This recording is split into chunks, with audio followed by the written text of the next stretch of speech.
میں خدا کی قسم اٹھا کے کہہ رہا ہوں، کوئی سجادہ نشین ایسا نہیں ہے جس کے متعلق میرے نبی نے فرمایا ہو کہ اس کا چہرہ دیکھنے سے مقبول حج کا ثواب ملتا ہے۔ یہ پیر تیرے گھر بیٹھے ہیں، تیرا باپ ہے، تیری ماں ہے، بس دیکھ لے حج کا ثواب کما۔ قسم سے پیر کو گھر دے دے، زمین پیر کے نام کروا دے، گائیاں مجھیاں کھول کے دے دے، تیرے پیر کی دعا میں تیرے لیے وہ درد نہیں جو تیری ماں کی دعا میں تیرے لیے درد ہے، جو تیرے باپ کی دعا میں تیرے لیے درد ہے، وہ پیر کی دعا میں نہیں۔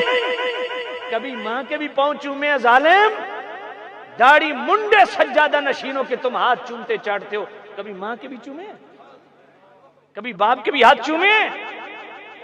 رضا الرب فی رضا الوالدین وسخط الرب فی سخطہما، میرے نبی نے فرمایا والدین کی رضا میں اللہ کی رضا ہے، والدین کی ناراضگی میں اللہ کی ناراضگی ہے۔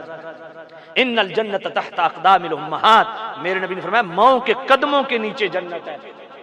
کیوں نہیں فرمایا فلاں دربار پہ ماں کے قدموں کے نیچے جنت ہے۔ الوالد اوسط ابواب الجنہ، اور باپ جنت کا مرکزی دروازہ ہے۔ کب یہ پڑے گا؟ کب اتنی منہ کھولتے ہو، باپ کوئی سخت بات کر دے، ماں کر دے، اتنا منہ سو جا کے۔ یہ دوستی یاری ماں باپ سے کیوں نہیں ہے جو بیر لگا رہے ہیں؟ کیا قیامت آ گئی؟ حضور نے فرمایا قرب قیامت اولاد اپنے ماں باپ کو اتنی زبان کھولے گی اور بیر میٹھی بولیاں اپنے یاروں کے ساتھ بولے گی، یاروں کو اہمیت دے گی اور ماں باپ کو اگنور کرے گی۔ ایسی اولادیں بغیرت ہوتی ہیں۔ ایک دن جو باپ نے تجھے کھانا دیا ہے نا،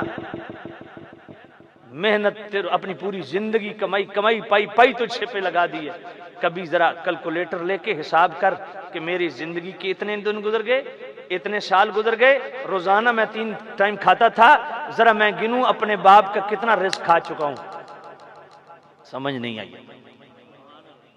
ماں باپ کی خدمت کرو۔ خدا کی قسم کیا سٹیٹس ہے۔ مشکات شریف صفحہ 154، محمد بن نعمان راوی، من زار قبر ابویہ وحدہما فی کل جمعۃ غفر له کتب برہ کما قال علیہ الصلوۃ والسلام۔ حضور نے فرمایا جو جمعے کو صرف والدین کی قبر کی مٹی کو دیکھ لے، اللہ اس کے بھی پچھلے گناہ معاف کرا،